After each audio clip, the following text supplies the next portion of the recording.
ওই জমজমের পানি কত বরকত জানুনি। নবীজি আসার 200 বছর আগে জালেম বাদশা জমজম কূপ বন্ধ করে দিয়েছিল। নবী আসার 5000 বছর আগে জমজম কূপ শুরু হয়েছিল রে। নবী আসার 200 বছর আগে জালেম বাদশা বন্ধ করে দিয়েছিল।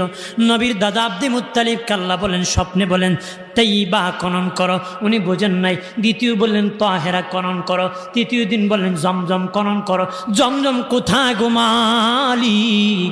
আল্লাহ বলেন কাবাঘরের পাশে পাটা বলি দেয়, রক্ত গড়ায় গড়ায় নিচু জায়গায় যেখানে জমা হয়, কাক দেখবা সাদা কাক ঘুরবে, সেখানে আমার কুদরতি জমজম আছে।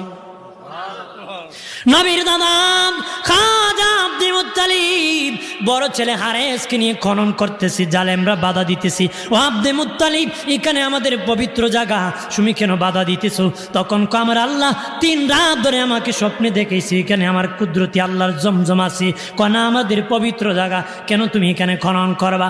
খাজা আব্দুল মুত্তালিব বলেন, মক্কার লোকেরা বাধা দিলে আমি তোদের বিপক্ষে হুঙ্কার দিব রে। কখন তারা বলে আব্দুল মুত্তালিব ঠিক আছে খনন করো, জমজম না পেলে কঠিন বিচার তোমার হবে। জমজম খনন করতে বাবা হঠাৎ করে পানির নহর জারি হয়ে গেছে, পানির নহর জারি হয়েছে।